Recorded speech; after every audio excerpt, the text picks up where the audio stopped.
Hi everyone, this is Nateshwari, health coach. Nowadays మనం lifestyle disorders వింటున్నాం కదా. Like మెన్లో అయితే cholesterol issues, BP, diabetes, liver problems ఇలా.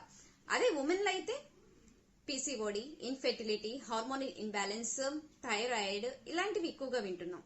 సో ఇప్పుడున్న లైఫ్ స్టైల్ ప్రాబ్లం వల్ల ఏమవుతుందంటే 50 to 60% డ్యామేజ్ అయిపోయిన తర్వాత మాత్రమే సింటమ్స్ తెలుస్తున్నాయి. సో అలా కాకుండా 6 months కి ఒకసారి మనం బ్లడ్ మార్క్స్ చెక్ చేసుకోగలిగితే అక్కడే మనకి ఏమైనా డిజార్డర్స్ వస్తున్నాయా, అంటే డయాబెటీస్ ఏమైనా ఎంటర్ అవుతుందా, థైరాయిడ్ ఏమైనా ఫ్లక్చువేట్ అయిందా, వైటమిన్స్ ఏమైనా డెఫిషియన్సీస్ ఉన్నాయా, కొలెస్ట్రాల్స్ ఇంక్రీజ్ అవుతున్నాయా, ఇవన్నీ కనుక మనం చెక్ చేసుకోగలిగితే, ఇవన్నీ అక్కడే కరెక్ట్ చేసుకుంటే, మన లైఫ్ స్టైల్ ని చేంజెస్ చేసుకుంటే 90% ఇష్యూస్ ఇక్కడే సాల్వ్ అయిపోతాయి. బట్ మనం ఏం చేస్తున్నామంటే బిజీగా ఉన్నాం, ఇప్పుడు కుదరటం లేదు, తర్వాత చూద్దాంలే అనుకుంటే నెగ్లెక్ట్ చేస్తున్నాం.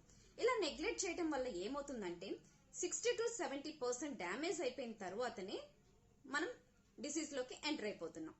సో ఖచ్చితంగా మనం 6 months కి వన్స్ బ్లడ్ టెస్ట్లు చేయించుకోగలిగితే మన హెల్త్ మన చేతిలోనే ఉంటుంది.